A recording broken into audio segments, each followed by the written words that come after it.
maamulka gobolka Togdheer ka degmada Burco agaasima waaxeedka qaybta dhulka ee wasaaradda hawlaha guud guriyeynta iyo gaadiidka Soomaaliland ayaa maanta kormeer indhayn ku soo sameeyay biriishka magaalada Burco. Biriishkan ay muddooyinka ugu dambeysay ka soo yeedhaysa qayladhaan la taxalluqda inuu guud ahaanba dumar biriishka weyn ee halbowlaha oo gudaha magaalada Burco, waxaana halkaasi hadal laga soo jeediyay gudoomiyaha gobolka Togdheer agaasima waaxeedka qaybta dhulka ee wasaaradda hawlaha guud guriyeynta iyo gaadiidka Soomaaliland iyagoo ka hadlaya xaaladda biriishka magaalada Burco waxay yiraahdeen sida guud iyo guriyeynta oo uu hogaaminayo agaasima waaxeedkii xagga dhismaha dhulka iyo guryaha.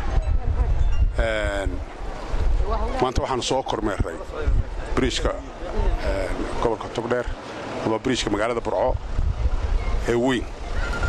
runtii assessment bay hore uga qaadeen imikana in biriishkii la hagaajiyo waxa ka dhiman iyo khatarta looga baqayo wax laga qabtaan loo ayay u yimaadeen.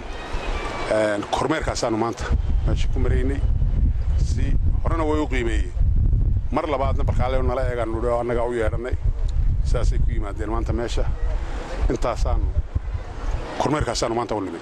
عليكم ورحمة الله وبركاته. سيدة قدوميه بشيء مشكلة وحنو ونمي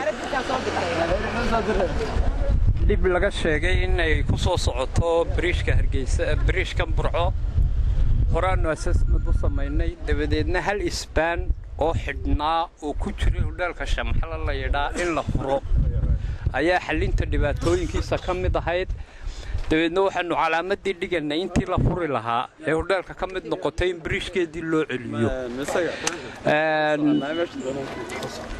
gudoomiyihii gobolka iyo maayarkii si ay u fuliyaan hawsha oo iyaga madaxweynuhu markii uu boqoshada ku yimid uu xil saaray inaanu calaamadinaanu nimi waanu calaamadin.